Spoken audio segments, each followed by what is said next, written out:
Vamos ahora juntos.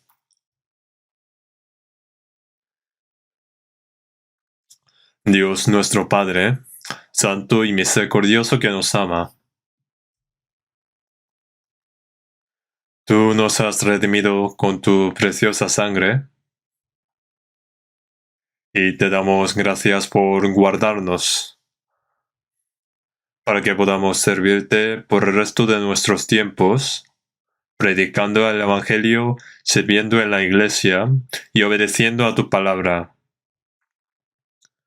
Nosotros somos débiles y nos faltan muchas cosas, pero damos gracias al Señor que cuida de nuestra debilidad, sosteniendo y guiando siempre con tu mano poderosa.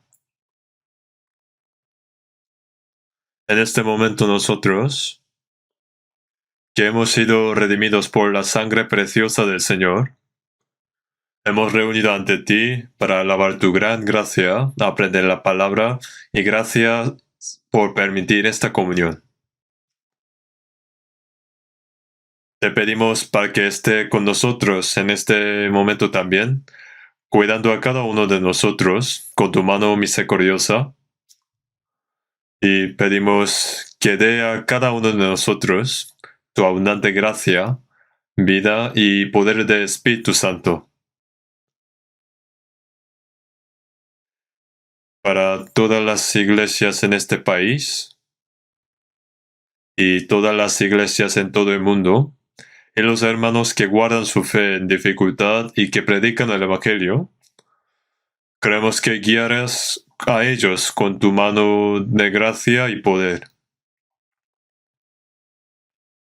También pedimos que guardes con tu palabra sabiduría y poder a todos los hermanos que predican tu palabra para que puedan ver tu obra guiando a las almas ante el Señor.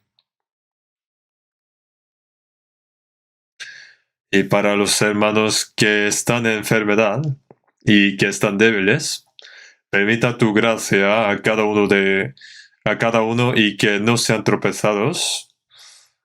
Permítanos tu palabra necesaria en cada momento. El Señor, que sabe nuestro camino que debemos andar, en esta hora también, ayuda para que podamos comprender tu palabra que nos quieres mostrar, enseñar tu santa gracia y lo que debemos hacer.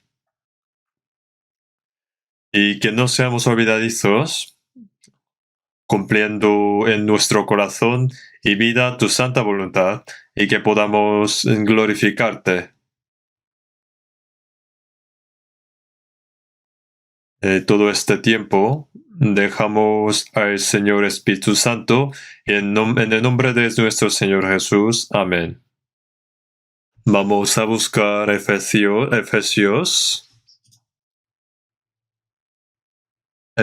capítulo 2.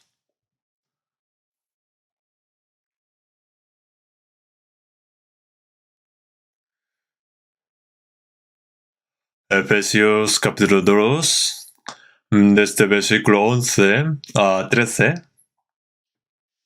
Efesios capítulo 2, versículo 11 a 13. Efesios capítulo 2, versículo 11, de este versículo 11. Por tanto, acordaos de que en otro tiempo vosotros, los gentiles, en cuanto a la carne, erais llamados incircuncisión por la llamada circuncisión hecha con mano en la carne. En aquel tiempo estabais sin Cristo, alejados de la ciudadanía de Israel y ajenos a los pactos de la promesa, y sin esperanza y sin Dios en el mundo. Pero ahora en Cristo Jesús, vosotros que en otro tiempo estabais lejos, habéis sido hechos cercanos por la sangre de Cristo. Luego, versículo 19. Así que ya no sois extranjeros ni advenedizos, sino conciudadanos de los santos y miembros de la familia de Dios.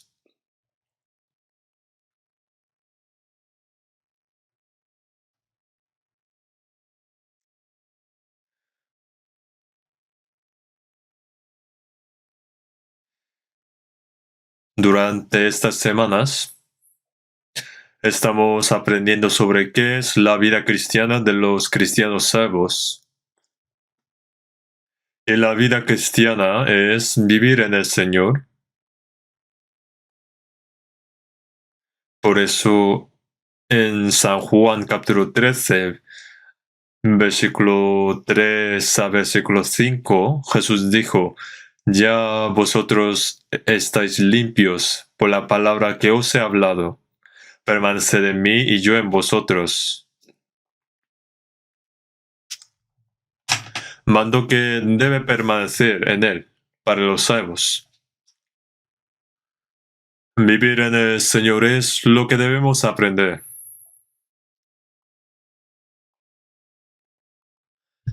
La vida cristiana después de la salvación es vivir en el Señor. Y Jesús dijo en versículo 5, yo soy la vid, vosotros los pámpanos. Y en versículo 1, yo soy la vid verdadera y mi padre es el labrador. Creo que había muchas vides en Israel. Y cuando Jesús explica sobre una verdad importante, empleó parábolas prácticas y fáciles en la vida para que puedan entender fácilmente. Entonces hay vid y pámpanos que permanecen y que dan frutos. Y Jesús es vid y los salvos son los pámpanos que permanecen en la vid. Creo que es una parábola muy apropiada. Por eso los pámpanos no hace falta esforzarse para crecer, sino recibir los nutrientes que vienen desde la raíz y luego dan los frutos. En versículo 5 ponía: el que permanece en mí y yo en él, este lleva mucho fruto. Entonces esto es un fenómeno natural. Entonces, si la vida cristiana es permanecer en el Señor, ¿qué sería permanecer en el Señor y cómo? La semana pasada entonces expliqué sobre vida y los pámpanos, y que el Señor es la cabeza, y nosotros salvos somos un cuerpo. También en San Juan capítulo 10 había parábola de que Jesús es el pastor y los salvos son las ovejas que el pastor cuida. Ya cuando uno recibe la salvación, no está solo, sino está el grupo de los salvos. Ese grupo indicó como una vid, como un cuerpo unido con la cabeza, o las ovejas que Jesús, el pastor, cuida. Ese grupo que no es uno solo, en la Biblia lo llama como iglesia. La iglesia, que es eclesia en griego, es un grupo apartado. Un grupo salvo apartado del mundo, con el fin de entrar en el reino de Dios, para servir a Dios, para la obra de Dios. Por eso está apartado. Entonces, permanecer en el Señor es la vida que permanece en ese grupo. Es decir, es la vida que permanece en la iglesia. Si uno no conoce esto, no puede llevar la vida cristiana bien. Lo que debe conocer primeramente después de ser salvo es que yo no solo recibí la salvación, sino que hay un grupo que tiene misma fe, mismo amor del Señor, con misma esperanza y que lleva misma vida cristiana. Ahora tiene un mismo propósito y vive junto con ese grupo donde obra el Señor. Entonces todo esto indica que está en ese grupo. Entonces en él recibe abundante vida y gracia, y en él recibe las palabras y enseñanzas del Señor. Y también siente ese abundante amor del Señor y practica ese amor también. Y también hay comunión con otros salvos dentro de ese grupo. Y esa comunión no es humana, sino no es de método humano, sino como está escrita en 1 Juan capítulo 1 versículo 3, que habla sobre nuestra comunión. Y nuestra comunión verdaderamente es con el Padre y con su Hijo Jesucristo. Es una expresión hermosa y misteriosa también.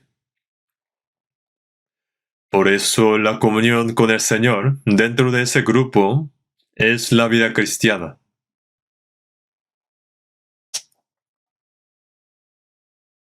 Uno que ha sido salvo, no es posible trabajar solo y hacer algo bueno para el Señor por su cuenta. Si el pámpano no está unido a la vid, nada se puede hacer. Si no estamos en la iglesia, entonces nos marchitamos como ramas, secos. Así en 1 de Corintios capítulo 12 versículos 12 y 13 pone, porque así como el cuerpo es uno y tiene muchos miembros. Y en Romanos capítulo 12 versículo 15 también trata de misma palabra, misma tema.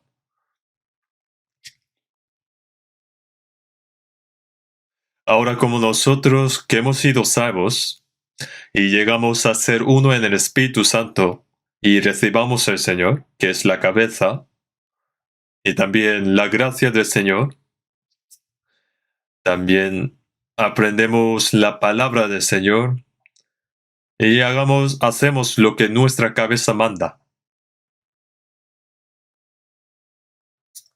Así como el Espíritu Santo nos hace saber la voluntad del Señor la cabeza, y también tenemos poder de hacer la voluntad de la cabeza. Así como todo el cuerpo se mueve según la voluntad de la cabeza, así el Espíritu Santo nos hace conocer la voluntad del Señor.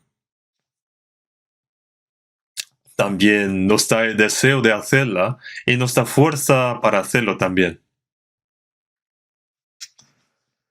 La vida cristiana no es una vida religiosa como mucha gente piensa. Los no salvos, digamos, no pueden ser miembros de la iglesia y no pueden recibir la guía del Espíritu Santo. Ellos no pueden hacer la voluntad de Dios según el Espíritu Santo. Entonces, primero, deben nacer de nuevo, y aquellos que nacieron de nuevo ahora deben aprender a permanecer en el Señor. Entonces, en Isaías capítulo 53, versículo 6, todos nosotros nos descarriamos como ovejas, cada cual se apartó por su camino. Vivía según sus propios deseos, una oveja perdida que dejó al Señor. Pero el Señor expió nuestros pecados y encontró la oveja perdida. Como la palabra que dice, aunque haya 99 ovejas en el campo, fue a buscar una oveja perdida, solo una oveja, y que la encuentra y vuelve con alegría. Entonces, como así no es que hemos buscado al Señor, sino que el Señor nos encontró. Es el Señor quien nos hizo realizar esa gracia y es el Señor también quien nos salvó. Entonces, en 1 de Pedro capítulo 2, versículo 25, porque vosotros erais como ovejas descarriadas, pero ahora habéis vuelto al pastor y obispo de vuestras almas. Ahora no somos como ovejas perdidas, sino hemos vuelto al pastor y obispo de nuestras almas. El Señor es el pastor que nos cuida, y el pastor cuida, protege y guía a sus ovejas. En San Juan, capítulo 10, versículo 16, Jesús dijo que es el buen pastor. Y también pone, y habrá un rebaño y un pastor. Los salvos, sean judíos o gentiles, es un rebaño. Es un rebaño y está con un pastor.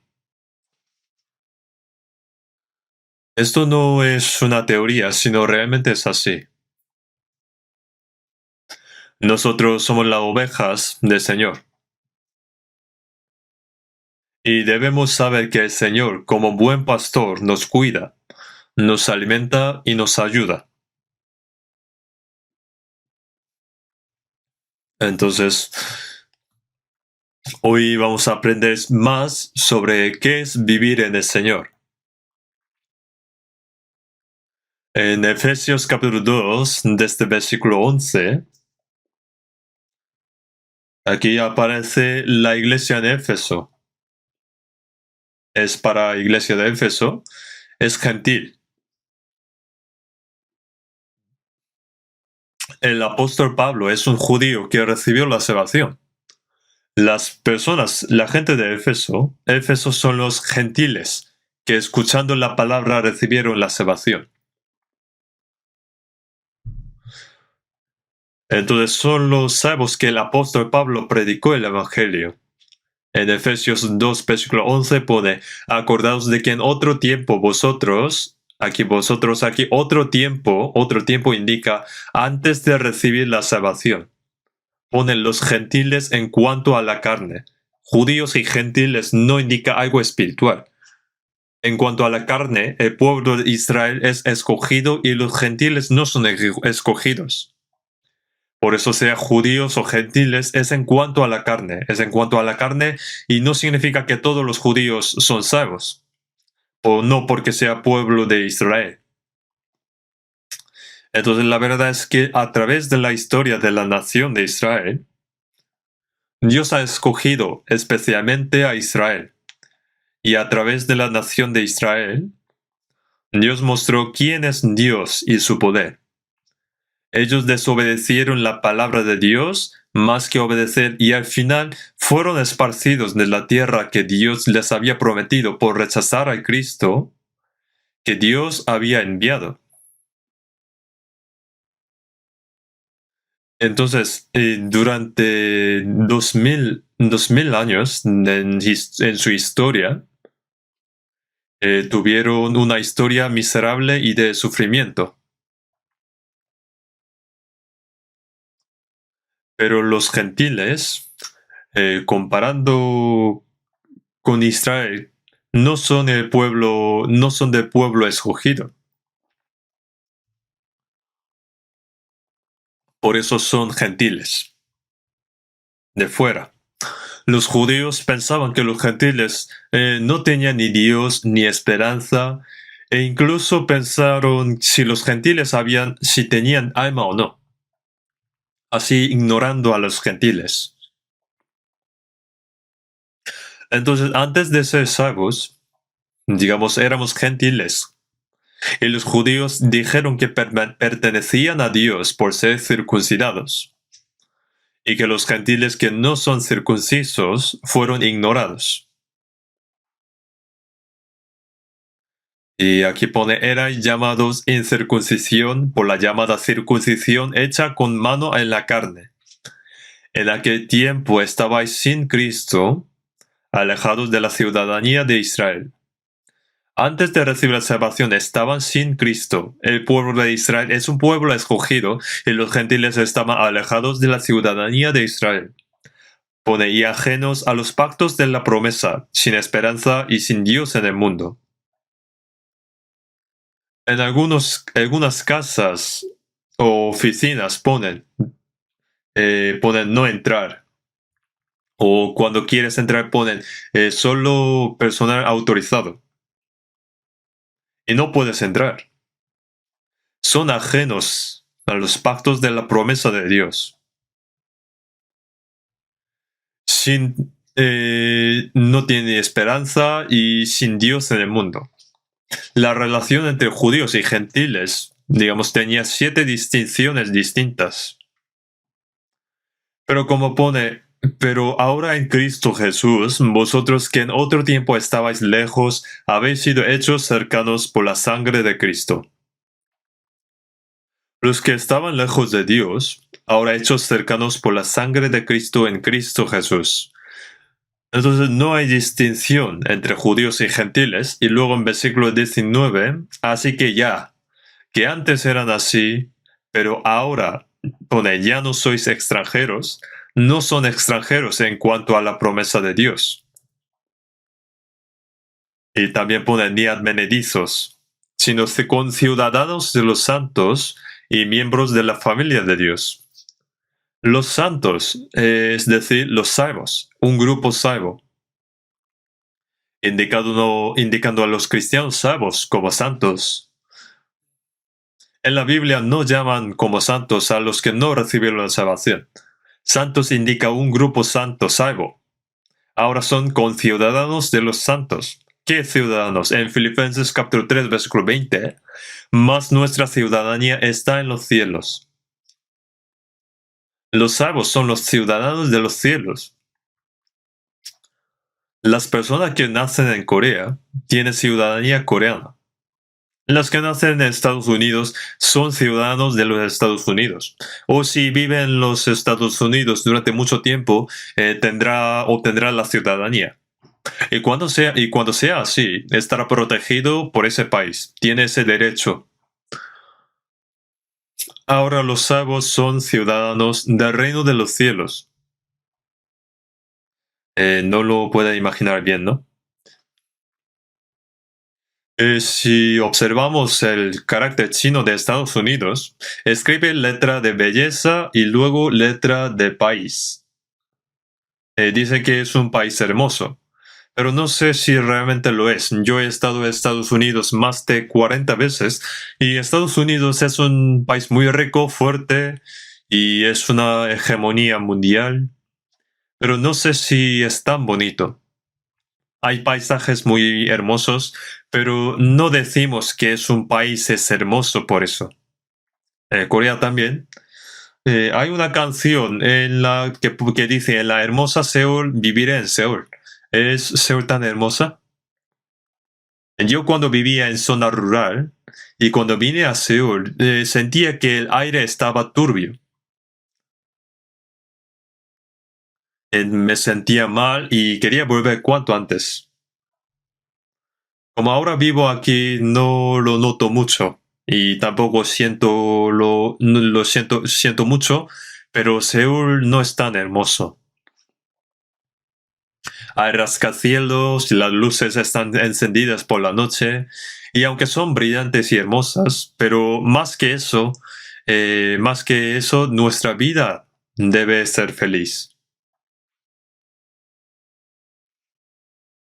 Y debe haber algo bueno y precioso para que sea hermosa, y no lo es. Estados Unidos también. Entonces creo que el único país verdaderamente hermoso es el cielo. En ese hermoso cielo, en ese país, el árbol de la vida está dando frutos y hermosas flores están floreciendo.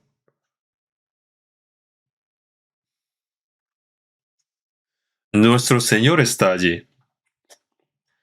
El cielo es un país hermoso. Ese hermoso cielo es nuestro hogar, nuestro donde venimos, donde pertenecemos. Cuando somos salvos, cuando somos hijos de Dios, automáticamente somos ciudadanos del cielo.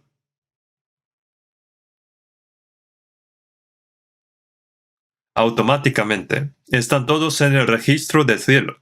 Registrado en el libro de la vida, se convierte en ciudadano del reino de los cielos. Se completaron los trámites para ir al cielo y ya tiene visado.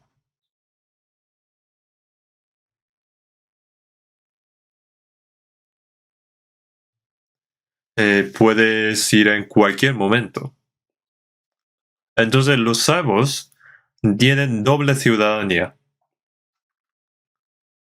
Soy coreano y nací en Corea. Los nacidos en Estados Unidos son estadounidenses y los nacidos en Mongolia son de nacionalidad mongola. Sin embargo, cuando somos salvos, nuestras almas son del pueblo del cielo. Es decir, hay una nacionalidad del cuerpo y una nacionalidad del alma. De cuerpo, este mundo es de décadas y del cielo es eterno. Es un cielo eterno.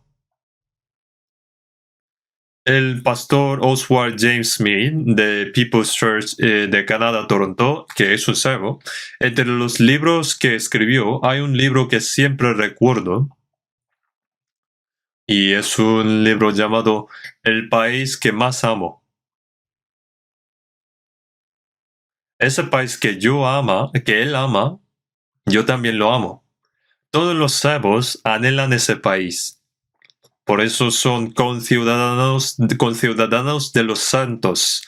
Son del cielo, familia de Dios. A mí me gusta esta expresión.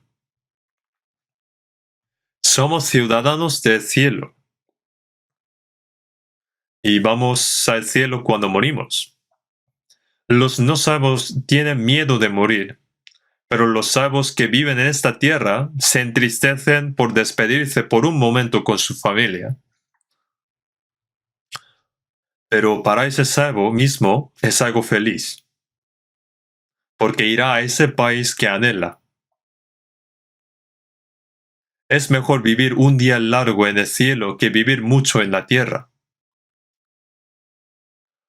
Porque si vives un poco corto en esta tierra, entonces vivirás mucho más tiempo en el cielo.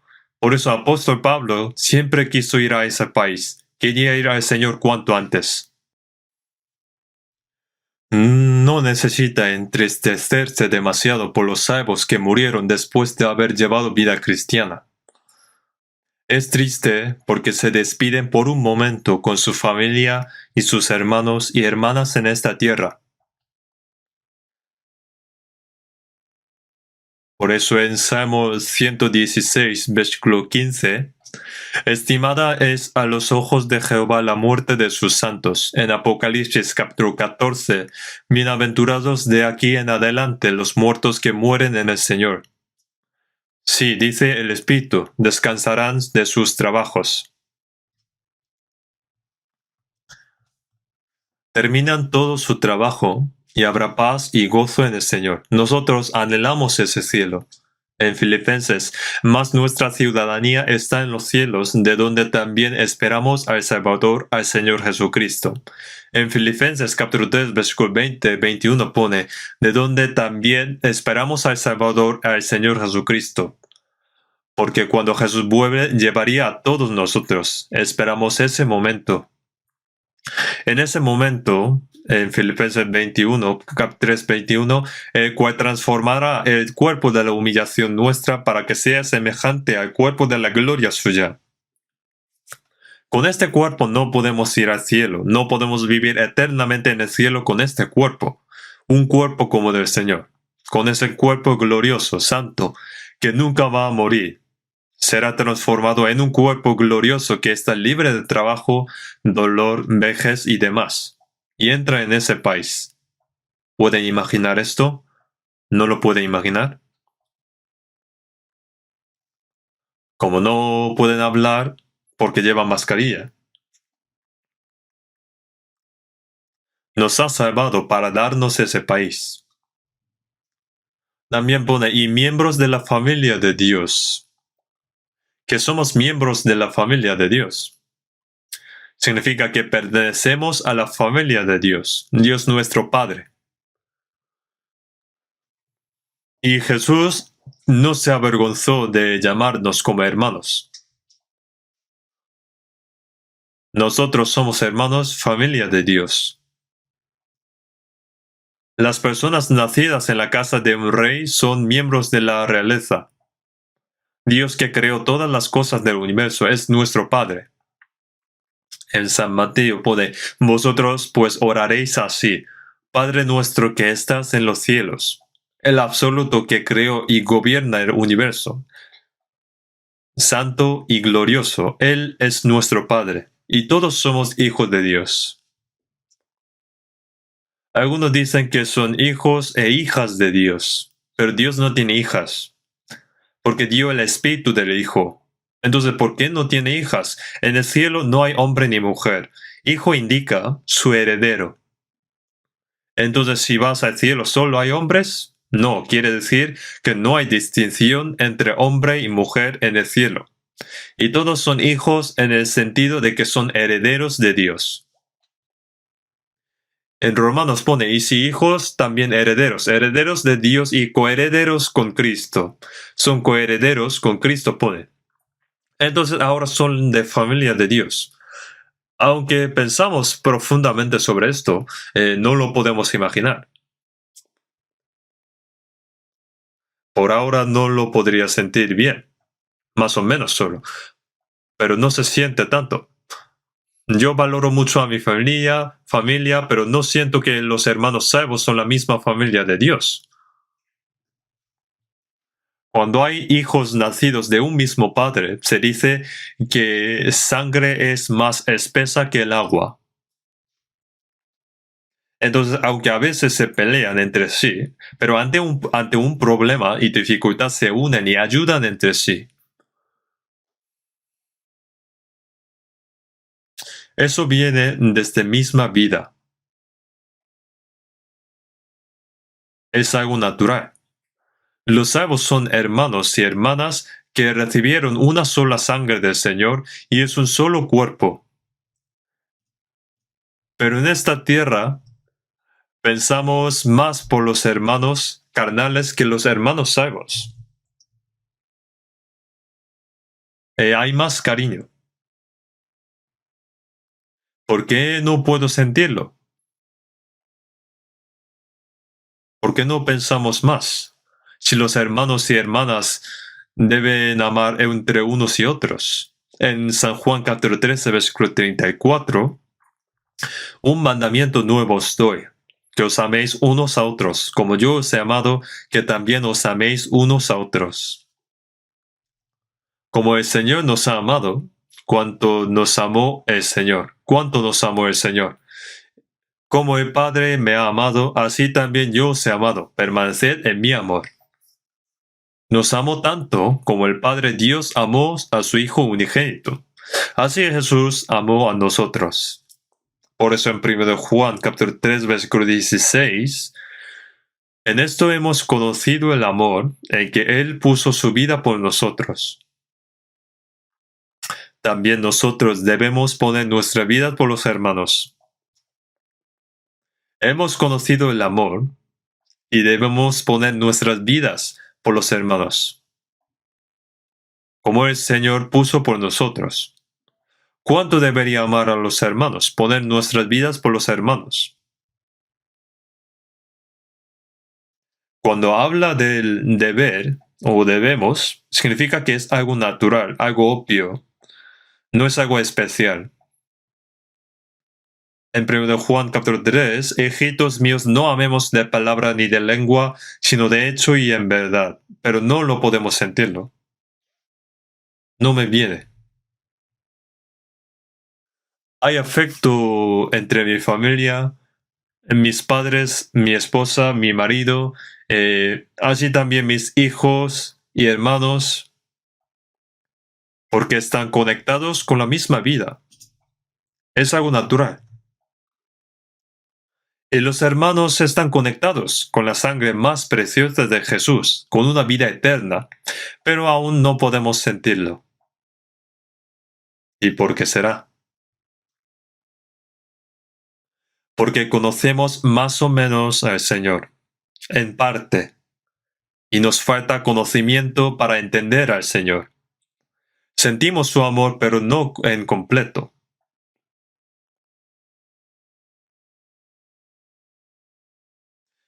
Entonces, yo pensé una cosa. ¿Qué pasaría cuando vayamos al cielo? Diría, por ejemplo, que se reúna mi familia. Que vengan aquí toda mi familia, carnal, y buscando miembros de familia por todos los lados del cielo. ¿Buscaría su marido, mujer, hijos, hermanos y padres para vivir juntos en el cielo? Y si su familia no es salva, viviría solo entonces. No es algo así. Cuando vayamos al cielo, siento decirlo así, pero no hay afecto humano. No hay afecto humano como en esta tierra. Las cosas viejas pasaron, todos pasaron. Las cosas del mundo son momentáneas y solo en esta tierra. Cuando vayamos al cielo, nuestro conocimiento de Dios será perfecto y nuestro conocimiento espiritual serán perfectos. Conocemos y sentimos el amor del Señor. Pero por ahora el amor no se siente en completo. Pero cuando vaya al cielo, conocerá el amor por completo.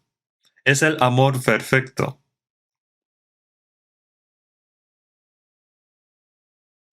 Vamos a buscar primero de Corintios capítulo 13.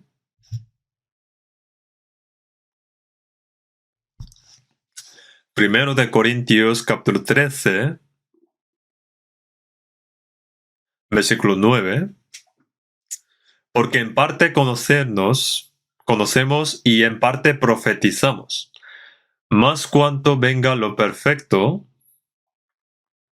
entonces lo que es en parte se acabará. Nosotros conocemos al Señor y algo espiritual, pero en parte conocemos. Que conocemos solo un poco y una parte. Es como los ciegos y el elefante. Cuando toca su barriga es como una pared, tocando su pierna es como una columna. Y cuando toca su nariz, a ver qué es esto, ¿es una tubería? Y cuando ellos abren sus ojos, esto es el elefante. ¿Cómo así? Nosotros solo conocemos en parte. Entonces, entonces creo que lo que predicamos también no es algo completo, sino en una parte. Pone más cuando venga lo perfecto, entonces lo que es en parte se acabará. Lo perfecto quiere decir que cuando crezca su fe, lo que cree y conoce, crece también. Es diferente lo que sabe el niño que de un adulto y que de un estudiante y que de un maestro y que de un profesor y que de un doctor. Lo que sabe cada uno es diferente. Pero no significa que es completo. En este mundo no hay nadie que tenga un conocimiento perfecto. Pero si observamos a las personas que dicen que saben mucho, dicen muchas cosas infantiles. Es decir, cuando uno no sabe sobre un tema, es mejor no hablar sobre ello, no tocar sobre ese tema, pero añaden cosas y hablan de ello. Pero no es bueno eso. Entonces el conocimiento humano no es perfecto. Y solo es una pequeña fracción. Pero cuando nuestra fe crece, nosotros vamos conociendo al Señor. Y en el versículo 11 pone, cuando yo era niño, hablaba como niño, pensaba como niño, juzgaba como niño, mas cuando ya fui hombre, dejé lo que era de niño. A medida de que su fe crece, en lo que dice, piensa y actúa, era como un niño cuando era pequeño. Son inmaduros. ¿Y por qué aquí está hablando sobre esto? Ya sabe que 1 Corintios capítulo 13 habla sobre qué es el amor. Ese amor es un amor divino, completamente diferente del amor humano. En una palabra, es el carácter de Cristo. En 1 Juan capítulo 4, versículo 16 pone, Dios es amor. No es que Dios tenga mucho amor, sino que Dios es amor. Dios es fuente del amor, es el amor mismo. Por eso es el carácter de Cristo. Jesús es la manifestación del amor de Dios en la carne. A través de las palabras de Jesús y sus obras, nos mostró su amor perfecto a través de su muerte y resurrección. Pero solo sabemos un poco de ese amor cuando somos pequeños. Es como esa canción del Día de la Madre, que dice, el cielo está alto y alto, pero yo tengo otra cosa que es más alta que eso. El amor de madre que me dio a luz y me crió. Hay amor de padre, pero el amor de una de madre es mayor. Es más alto y mayor que el cielo azul y más ancho que el mar. Hay canción así, pero luego en casa, ¿escucha lo que dice su madre? No lo escucha, causa problemas y molestias. Entonces, eso significa que solo sabe una parte de su amor. A medida que va creciendo, siente ese amor de su madre. Y más cuando se casa y tenga hijos y los cría, siente más, sabe más. Aunque los hijos dicen que aman mucho a sus padres, pero no lo puede comparar con el amor de los padres a sus hijos. Cuando cometa un pequeño error, aunque haya sacrificado mucho y trabajado duro para dar la luz, criar y nutrir, dice, ¿por qué me hiciste nacer? ¿Qué me has hecho por mí? ¿Nunca han pasado esto? Si no, está bien. Tiene ese corazón por dentro. Yo no recuerdo el amor que sentía por mi padre. No recuerdo bien. Pero amor de madre, mi madre, siento que es un amor tan grande. Pero siempre me duele porque no pude devolver ese amor. Aunque decimos que amamos a Dios, pero comparando con el amor de Dios hacia nosotros, nuestro amor por el Señor es demasiado pequeño. ¿Cómo opinan?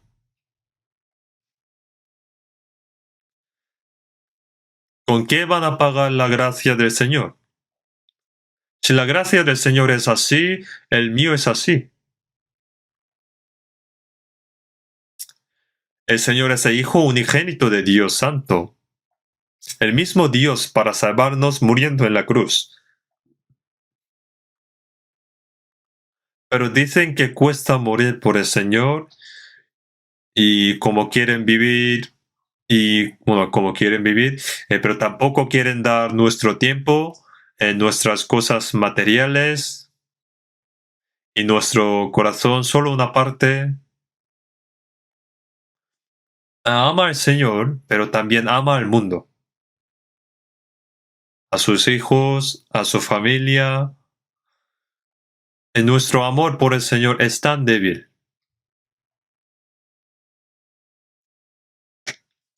Pero cada vez que crece nuestra fe, comprendemos más el amor del Señor. El amor del Señor cada vez se llena más nuestro corazón. Por eso apóstol Pablo, en 2 de Corintios capítulo 5, versículo 14, dice, porque el amor de Cristo nos constriñe. Constriñe indica que está atrapado por el amor de Cristo. Quiere decir que se ha hecho prisionero, se quedó atrapado. El apóstol Pablo fue un hombre que fue atrapado por el amor de Cristo durante toda su vida. Entonces el apóstol Pablo dijo, mas cuando ya fui hombre, dejé lo que era de niño. El apóstol Pablo era verdaderamente un hombre de fe madura. Es un hombre lleno de amor del Señor. En Gálatas capítulo 6, versículo 17 pone, porque yo traigo en mi cuerpo las marcas del Señor Jesús. ¿Y cuáles son las marcas del Señor Jesús? Marcas de clavos y marcas de lanza en las manos de Jesús. En el libro de Apocalipsis hay un cordero, el cordero que fue inmolado, pone, y el que vivo y estuve muerto. ¿Por quién? Por el Señor que murió por nosotros. Jesús resucitado mostró las marcas de clavos y lanzas para que mirasen. Los discípulos vieron a Jesús resucitado y todas sus dudas desaparecieron, su corazón tacaño, y se dieron cuenta del amor del Señor. Y decidieron vivir para el Señor y morir para el Señor. Los discípulos que vieron al Señor traicionaron luego después. Vivieron por el Evangelio del Señor y murieron por el Señor. ¿Por qué? Por el amor. En Romanos pone, ¿quién nos separará del amor de Cristo? Por eso en 1 Corintios capítulo 13, versículo 12 pone, ahora vemos por espejo, oscuramente, mas entonces veremos cara a cara, ahora conozco en parte, pero entonces conoceré como fui conocido. Aquí pone, ahora vemos por espejo, oscuramente. El espejo antiguo no era como ahora. Como esta palabra fue escrita hace 1900 años, en aquel tiempo, digamos, había bronce, se limpia bien sobre ese cobre o bronce y luego se refleja el rostro. Así que es oscuro el espejo. No era un espejo tan claro como de ahora. Entonces pone, ahora vemos por espejo oscuramente.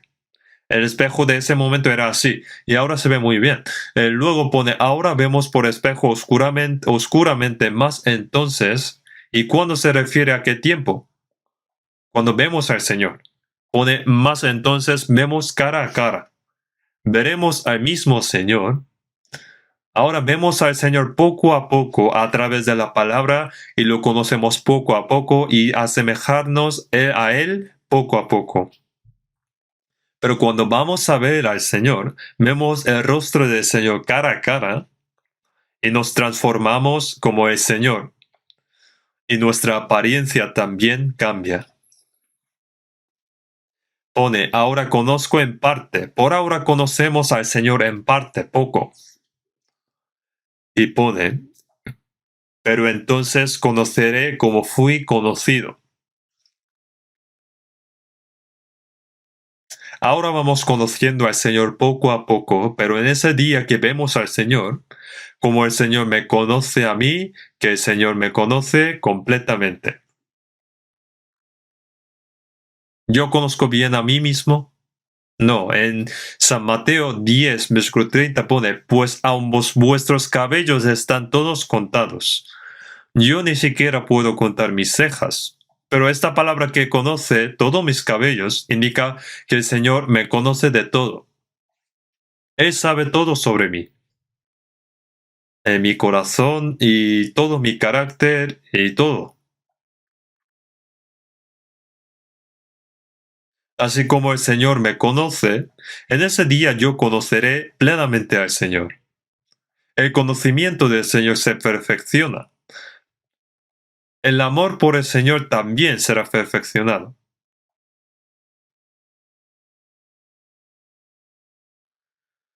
Hoy por la madrugada no pude dormir pensando en esta palabra. Estaba tan emocionado porque de repente recordé estas palabras. Así que me levanté y fui a la biblioteca a escribir esto.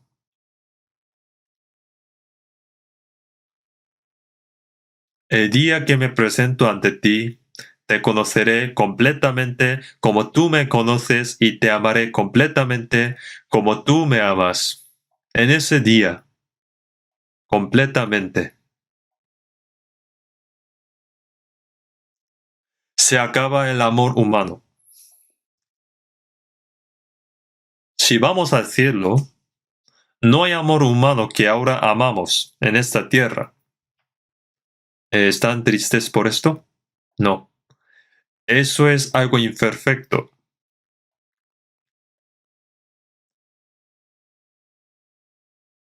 En ese día que presentamos ante el Señor, conoceremos plenamente, completamente al Señor y su amor. Este capítulo 13 de 1 de Corintios explica sobre el amor. En 1 de Juan capítulo 4, y nosotros hemos conocido y creído en el amor que Dios tiene para con nosotros. Dios es amor. Pero aunque conocemos el amor de Dios, ¿pero cuánto? En San Juan capítulo 2, 21 pone, Jesús después de resucitar dijo a Pedro, Jesús dijo a Simón Pedro, Simón, hijo de Jonás, ¿me amas más que estos? ¿Por qué preguntó así? Porque él dijo que aunque me sea necesario morir contigo, no te negaré. En San Mateo Pedro le dijo, aunque me sea necesario morir contigo, no te negaré. Y todos los discípulos dijeron así. Pero antes de que se le secara su saliva en la boca, negó conocer a Jesús 3 veces. ¿Por qué? ¿Le faltó coraje? ¿Tenía miedo? No. El Señor aún no murió por Pedro. Entonces, ¿por qué muere Pedro por el Señor? No, gracias. No lo permite. Además, Pedro amaba al Señor con afecto humano.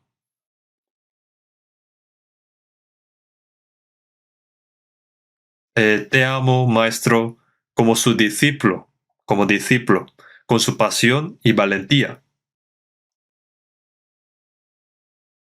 Pero no puedes seguir al Señor con estas cosas.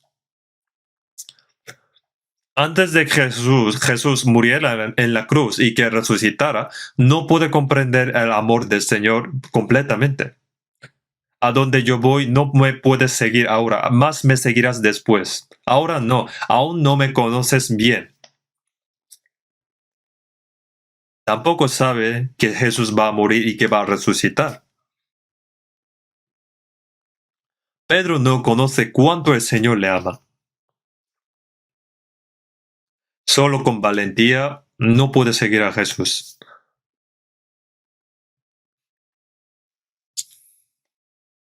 Después de su resurrección, Pedro realmente le amó. Aunque Pedro maldijo y negó 3 veces a Jesús, pero el Señor le amó tanto que perdonó a Pedro. Conoció ese amor. Ahora ama al Señor más que nadie, más que sus padres, más que sus hijos y más que todas las cosas y su vida. En San Juan capítulo 21, sí Señor, tú sabes que te amo. El Señor ahora sabe cuánto Pedro le ama.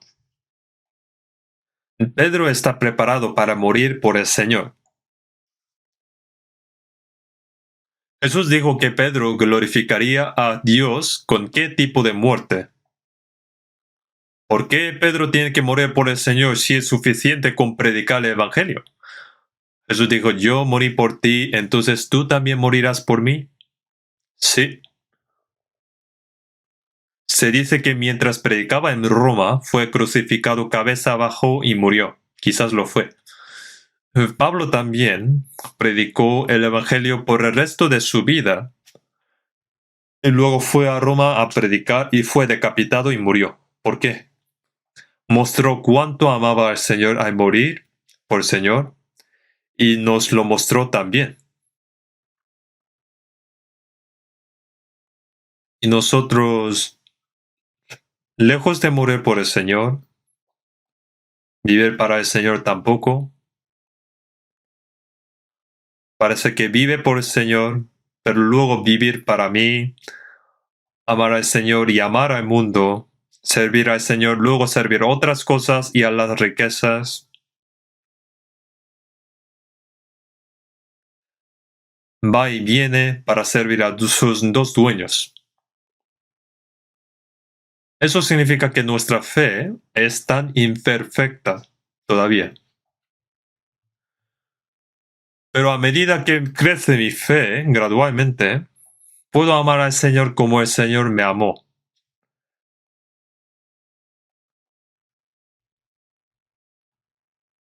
y por ahora conocemos al Señor en parte y le amamos en parte, pero cuando venga el Señor y que nuestro cuerpo sea como de Cristo, nuestro conocimiento del Señor y nuestro amor por conocer al Señor serán perfeccionados. Si vas al cielo, si vamos al cielo, no estamos tristes y no buscaríamos a nuestra propia familia. Ya no buscará a nadie cerca de nosotros. Pero en aquel momento conocerán los que han amado al Señor en esta tierra.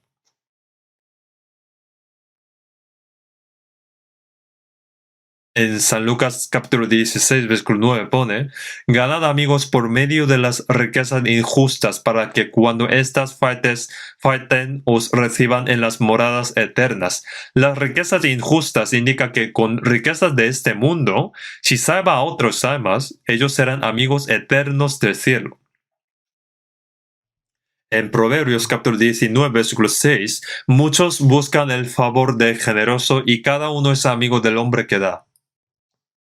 El generoso hombre que da tiene muchos amigos, ¿no? Una persona tacaña pierde amigos, pero los que quieren dar, alrededor de esa persona hay muchos amigos verdaderos.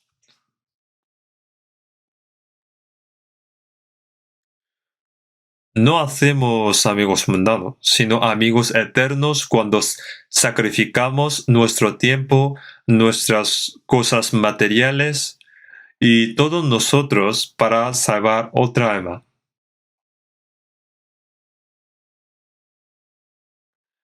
Pero mientras viva en este mundo, no conocerán quién y qué sacrificó para que yo reciba la salvación.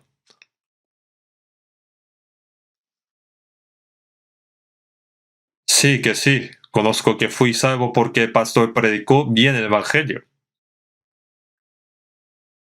¿Solo recuerdan al pastor que te predicó? No. ¿Solo recuerdas a los hermanos y hermanas que te guiaron? Eso no es completo. Por detrás hay los que habían orado, los que dieron sus materiales para predicar el Evangelio, para mandar a los misioneros, hay los que invierten su sacrificio para mandar a los misioneros. No conoces a ellos, pero Dios lo sabe. En ese día los salvos también conocerán con qué sacrificio fui salvo. Entonces darán la bienvenida unos a otros. Oh, si mis hermanos y hermanas no hubieran orado y sacrificado por mí, ¿cómo yo me habría sido salvo?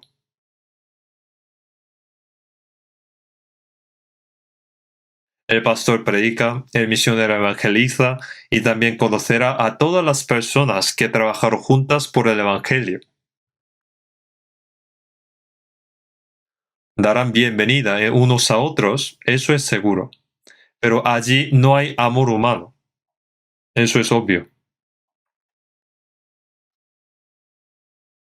Por eso en 1 capítulo 13, versículo 13, y ahora permanecen la fe, la esperanza y el amor, esos tres, pero el mayor de ellos es el amor. ¿Por qué dijo esto? ¿Qué significa esto? Fe. Primero fe. Fuimos salvos por la fe. Después de ser salvos, vivimos por fe, vivimos por la esperanza, pero cuando vamos al cielo, mi fe se acaba. Porque el deseo se ha hecho realidad. El amor continúa para siempre, incluso después de ir al cielo. Ese amor es perfecto, santo, eterno. Cuando llegue ese día, tendremos ese amor, amaremos al Señor con ese amor y nos amaremos unos a otros con ese amor. Pero solo ahora conocemos en parte. En 1 de Juan capítulo 2, versículo 15, no améis al mundo ni las cosas que están en el mundo. Si alguno ama al mundo, el amor del Padre no está en él. ¿Por qué dijo esta palabra? Aunque los salvos aman al Señor, pero también al mundo. Pone, porque todo lo que hay en el mundo, los deseos de la carne, los deseos de los ojos y la vanagloria de la vida. En Génesis capítulo 3 era bueno para comer y que era agradable a los ojos y árbol codiciable para alcanzar la sabiduría.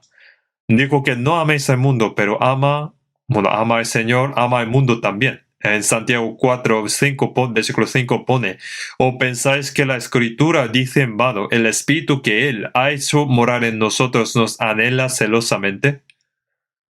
El Espíritu Santo en nosotros, en Romanos capítulo 5, versículo 5, porque el amor de Dios ha sido derramado en nuestros corazones por el Espíritu Santo que nos fue dado. El Espíritu Santo nos hizo darnos cuenta del amor de Dios en nosotros. El fuego del amor arde en mi corazón. Ha venido el Espíritu Santo, damos a gloria. Como el Espíritu Santo me hizo comprender el amor de Dios en mí, y enciende el amor de Dios como si fuera fuego. Hace un fuego. En 1 de Pedro capítulo 1 versículo 22, habiendo purificado vuestras almas por la obediencia a la verdad mediante el Espíritu, para el amor fraternal no fingido, amaos unos a otros entrañablemente de corazón puro. ¿Cómo amar entrañablemente? Como encender fuego. Cuando comprendemos la gracia de Dios y mi alma se limpió cuando esa verdad vino a estar en mí, el amor comenzó en mí y hay fuego del amor. Ese fuego de amor no debe extinguirse, no debe apagarse. Es amor para amar al Señor, el amor para amar hermanos. Pero tengo un corazón que ama al Señor y a la vez un corazón que ama al mundo. Tengo un corazón para amar a mi hermano, pero no poner nuestras almas. Por ejemplo, cuando mi hermano me insulta, yo también. Si me odia, yo también le odio. Pero el Señor no lo hizo así. En 1 Pedro, quien cuando le maldecían no respondía con maldición, cuando padecía no amenazaba, sino oró para los que maldecía, sino encomendaba la causa al que juzga justamente. ¿Y por qué no podemos ser así? Porque nuestro amor es muy débil, no puede soportar. Cuando nuestra fe ya es diferente, ese amor será perfecto, así nuestra fe va creciendo y seremos como el Señor cuando vamos ante Él. El conocimiento del Señor será perfecto y el amor por el Señor será perfecto. Cuán feliz sería poder amar en ese amor perfecto. En el cielo no habrá más envidia, ni cielos, ni celos, no más vanidad en el mundo. Allí alabaremos ese amor, la gracia y la gloria eterna del Señor, y viviremos en Él por los siglos de los siglos. Ahora bien, digo esto porque somos de la familia de Dios. La familia de Dios. La familia de Dios se hizo uno por el amor y la vida por el amor.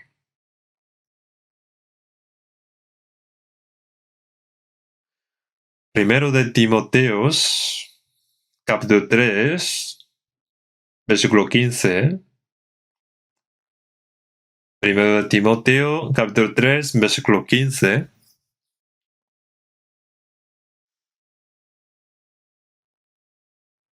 Si no han buscado la Biblia, pueden mirar la pantalla para que si tardo sepas cómo debes conducirte en la casa de Dios, que es la iglesia de Dios viviente, columna y baluarte de la verdad.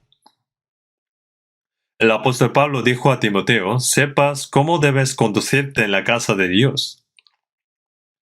Aquí empleo la palabra casa de Dios. En la casa está el trabajo de padre, trabajo de madre, de hermano mayor, de hermano menor y del pequeño. En la casa hay trabajo de hermano mayor para el pequeño, de padre para sus hijos, de hijos para padres. Pone que es la iglesia de Dios viviente, columna baluarte de la verdad. Más que su familia y casa, la iglesia es algo más valioso. Esta casa es la iglesia de Dios viviente. ¿Alguna vez han pensado sobre esto?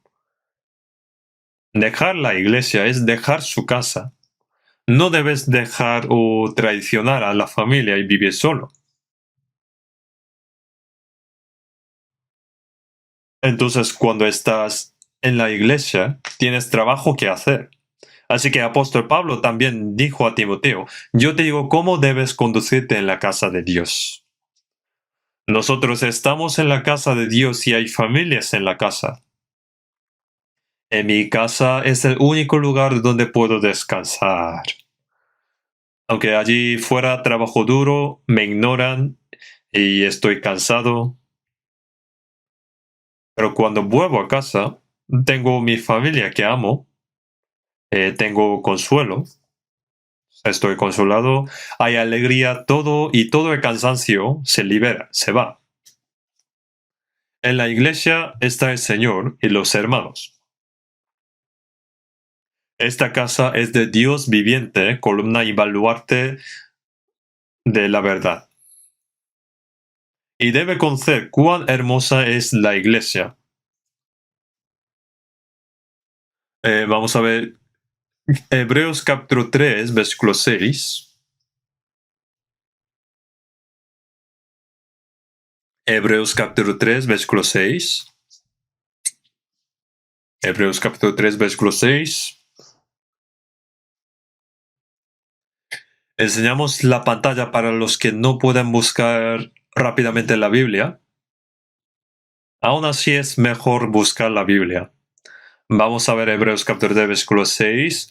Pero Cristo, como hijo sobre su casa, la cual casa somos nosotros, si retenemos firme hasta el fin la confianza y el gloriarnos en la esperanza. Moisés fue fiel como siervo de la casa y Jesús fue fiel como hijo sobre su casa. Fue fiel como hijo sobre su casa. Bueno, si retenemos firme hasta el fin la confianza y el gloriarnos en la esperanza, somos la casa de Dios. Debemos mantener firme nuestra fe y esperanza hasta el final. Los salvos deben retener firmes hasta el fin. No lo puede dejar ni abandonar. Nuestra ciudadanía está en los cielos y nunca debemos olvidar que somos la familia de Dios. Y anhelamos ese país.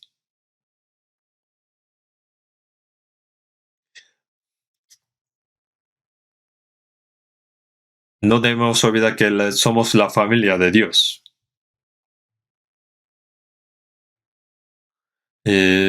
Vamos a ver algo más. Efesios capítulo 2. Efesios capítulo 2, versículo 20 a 22. Efesios capítulo 2, versículo 20 a 22. Edificados sobre el fundamento de los apóstoles y profetas, siendo la principal piedra del ángulo Jesucristo mismo, en quien todo el edificio, bien coordinado, va creciendo para ser un templo santo en el Señor, en quien vosotros también sois juntamente edificados para morada de Dios en el Espíritu.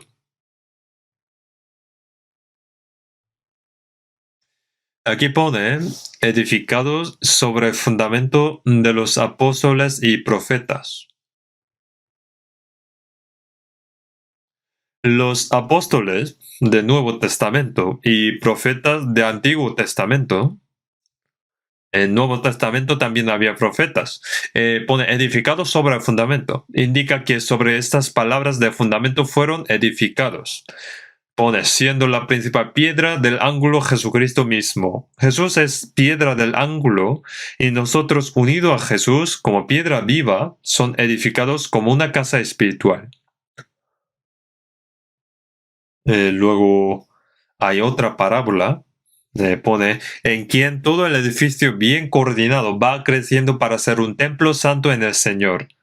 Cuando construye una casa, construye por un lado y por otro lado y luego se junta, conecta.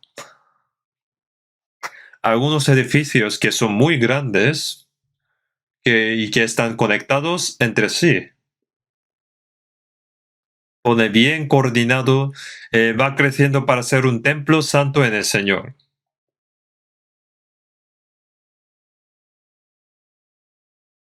Ya sea iglesia en Corea, en América, en Europa o en África, se está construyendo el templo, invisible donde quiera que esté. En Corea también, una iglesia en Seúl, en Gwangju, en Busan, en todo el país. Tenemos 220 iglesias en Corea y más de 870 iglesias en 78 países alrededor del mundo. También hay iglesias que no conocemos. No somos solo nosotros. Y el Señor lo sabe. Todo va conectando como uno. Entonces, creciendo para ser un templo santo en el Señor. En el Nuevo Testamento no hay un templo construido con manos de hombres. Después de que los romanos incendiaron el templo de Jerusalén en el año 70 después de Cristo, ya no hay ningún templo construido a mano. Algunas personas construyen la iglesia y la llaman para la ceremonia del templo, lo cual es incorrecto. ¿El edificio de la iglesia es el templo? No, la casa de la iglesia es donde se reúne la iglesia. Tampoco debería llamar iglesia, sino casa de iglesia. La iglesia son los cristianos, los santos salvos es el templo. Pone que creciendo para ser un templo santo en el Señor. Significa que aún es incompleto. En quien vosotros también sois juntamente edificados para morada de Dios en el Espíritu. Hay obras de salvación y por eso el templo de Dios aún no es completo. Sigue construyendo. Este templo, la palabra templo, es una palabra muy, muy hermosa. El templo es donde mora Dios.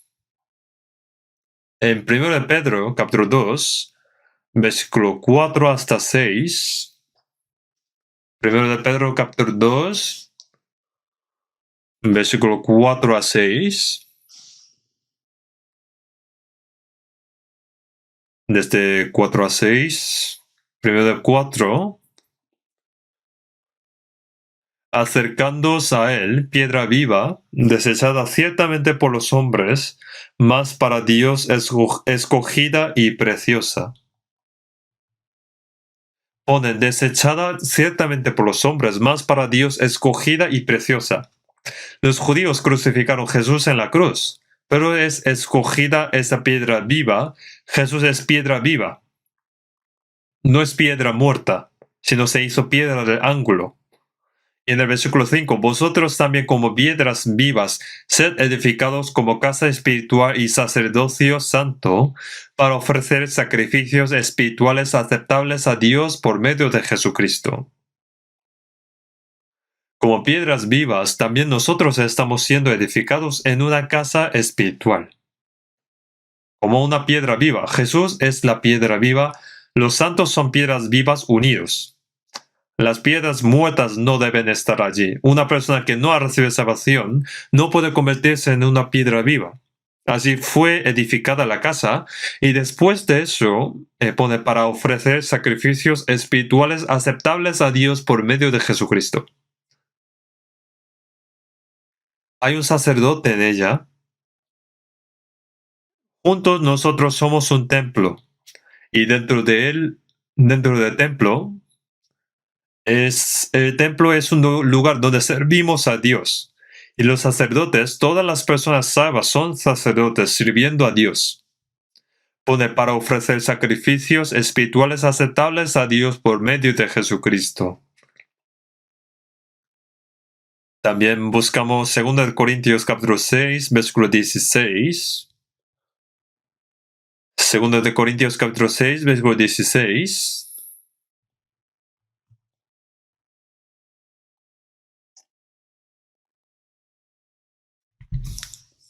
¿Y qué acuerdo hay entre el templo de Dios y los ídolos?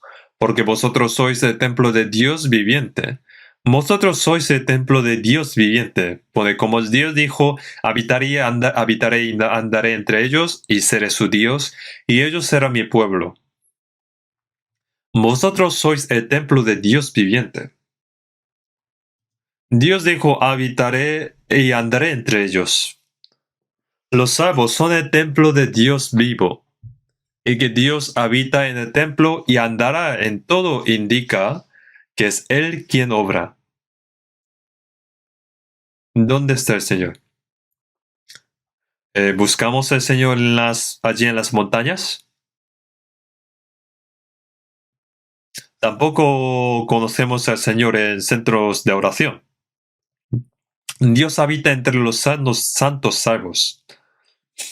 Juntos somos un templo. La iglesia primitiva no tenía un edificio como así. No había un edificio de iglesia. Después del año 300 después de Cristo, cuando los católicos comenzaron a construir catedrales, así hubo el edificio. En la iglesia primitiva que fueron perseguidos y en medio de eso no podían construir un edificio de iglesia. Entonces había iglesia en casa, escondida en las montañas. En algunos lugares los santos se reunían en una cueva, en una catacumba. Esa es la iglesia, es el templo. Los salvos es el templo. El Señor habita entre ellos. Esto ciertamente debemos conocer bien. También buscamos 1 de Corintios, capítulo 3, versículo 16. 1 de Corintios, capítulo 3, versículos 16 y 17. Primero 16. ¿No sabéis que sois templo de Dios y que el Espíritu de Dios mora en vosotros? ¿No sabéis que sois templo de Dios? Aquí vosotros indica a los santos salvos. En 1 Corintios capítulo 6, versículo 19, vuestro cuerpo es templo del Espíritu Santo, indica este cuerpo. Los salvos, como tienen el Espíritu Santo, es el templo. Y aquí, versículo 16, indica el grupo de los salvos. Pone, y que el Espíritu de Dios mora en vosotros.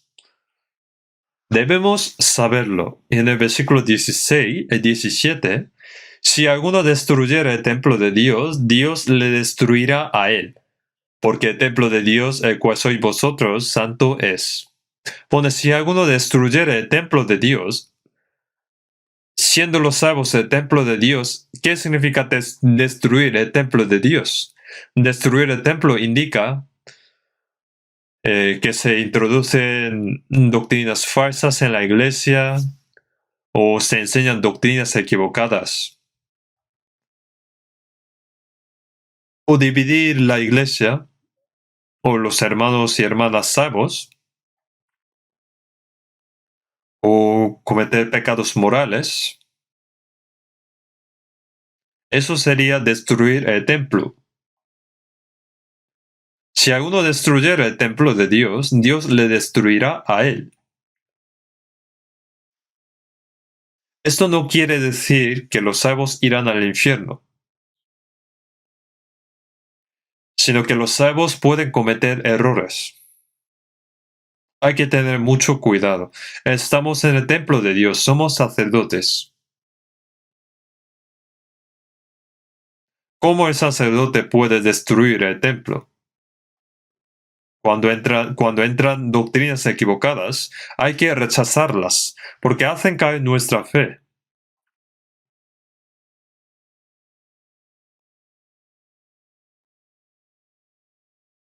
Los sabios se envidian y se odian entre sí, y sus corazones son divididos. Es un gran pecado. Algunos sabios cometen un pecado moral. En la iglesia de en Corinto, entre los sabios hubo personas que cometieron adulterio y que no se arrepintieron.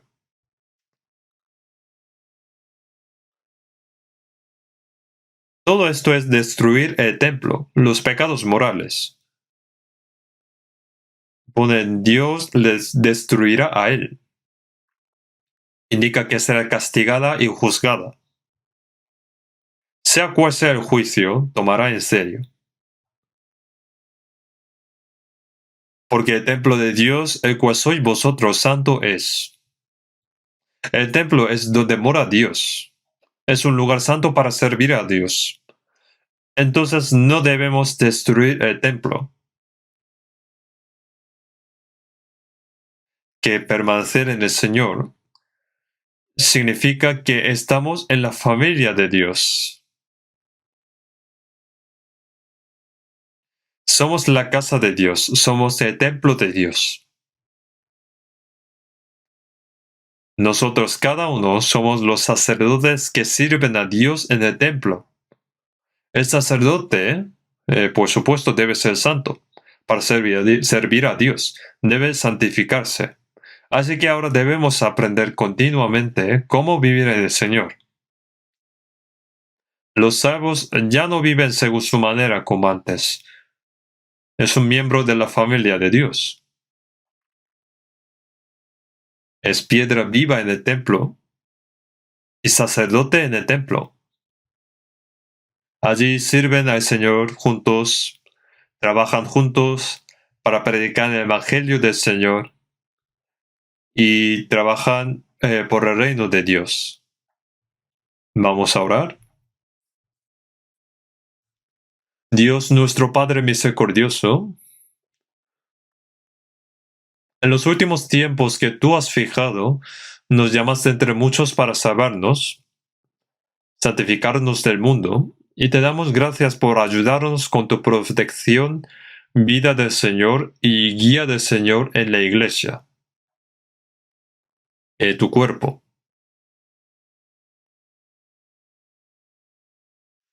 Hoy hemos aprendido que nosotros somos pueblo del reino de Dios y familia de Dios. También hemos aprendido que servimos a Dios Padre y que ayudando y amando unos a otros en el Señor, debemos vivir para tu voluntad y gloria de Dios, convirtiendo así en un templo espiritual donde mora Dios. Sabemos que no podemos vivir apartado del Señor y que no podemos hacer nada separados de la santo grupo.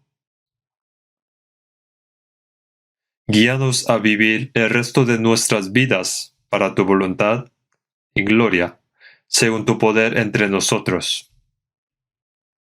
Oramos en el nombre de nuestro Señor Jesús. Amén.